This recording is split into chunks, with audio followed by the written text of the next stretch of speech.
5:30, రూ. 6 ఉండాల్సిన కోడిగుడ్డు ధర ఈరోజు 8:30, రూ. 9 అయింది.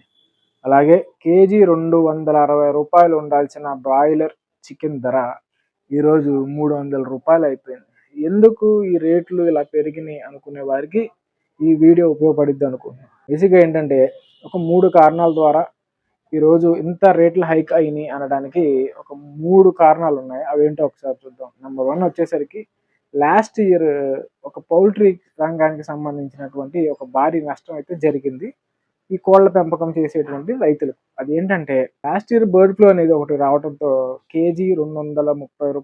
260 ఉండాల్సిన చికెన్ ధర ఆ రోజు ఆ కోళ్ళకి సంబంధించిన వ్యాధి కారణంగా అమాంతం రూ. 130 పడిపోయింది కేజీ. సో దాని ద్వారా రైతులు చాలా నష్టపోవడం జరిగింది. పౌల్ట్రీ రంగానికి చెందినటువంటి ఎవరైతే పెంపకం కానీ సాగు కానీ చేసేవాళ్ళు భారీగా నష్టపోయారు.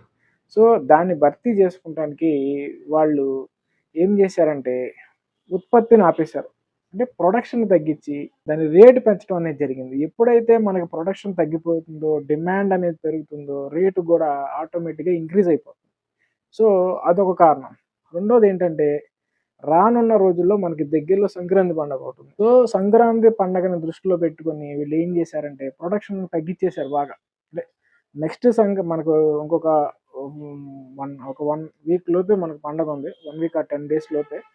సో ఏం చేశారంటే దాన్ని దృష్టిలో పెట్టుకొని ఇప్పుడు ప్రొడక్షన్ తగ్గించి సో ఏమవుతుంది ప్రొడక్షన్ తగ్గిస్తే రేటు పెరిగిపోతుంది కాబట్టి అది కూడా ఒక కారణంగా పెట్టుకున్నారు. మూడోదేంటంటే రైతులు చెప్పేది ఏమని చెప్తున్నారు, మాకు దానా గాని, ట్రాన్స్‌పోర్ట్ ఖర్చులు బాగా ఎక్కువ అయిపోవడంతో మేము రేట్లు పెంచాల్సిన అవసరం వచ్చింది అనేటువంటి వాదన మనం రైతుల సైడ్ నుంచి వింటాం.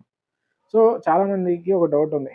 ఈ రేట్లు ఇవే ఉంటాయా? తగ్గుతాయా అని. మాక్సిమం ఈ రేట్లనేవి ఇంకొక 2 నెలల వరకు ఇదే రేట్లు కొనసాగేటువంటి అవకాశాలు చాలా వరకు ఉన్నాయి. సో ఎవరైతే తమ డైట్ ప్లాన్‌లో ఎగ్స్‌ని ఒక భాగంగా పెట్టుకున్నారో, జిమ్‌కెళ్ళేవాళ్ళో, వర్కౌటో లేకపోతే డైలీ ఒక ఆమ్లెట్ అయినా తిందాం అనేటువంటి కొంతమంది మిడిల్ క్లాస్ బడ్జెట్ ప్లాన్స్ ఎవరికైతే ఉన్నాయో వాళ్ళు ఒక నెల, 2 నెలల వరకు మీ డైట్‌లో ఈ ఎగ్స్‌ని కొంచెం తగ్గించే ప్లాన్ చేసుకొని దానికి ఆల్టర్‌నేట్‌గా ఏదైనా ప్లాంట్ బేస్డ్‌ది ఏదైనా ఉంటే బడ్జెట్ అనుగుణంగా అలాంటివి ప్లాన్ చేసుకోమని నాకు తెలిసిన ఇన్ఫర్మేషన్‌ని మీకు కూడా చెప్తాను.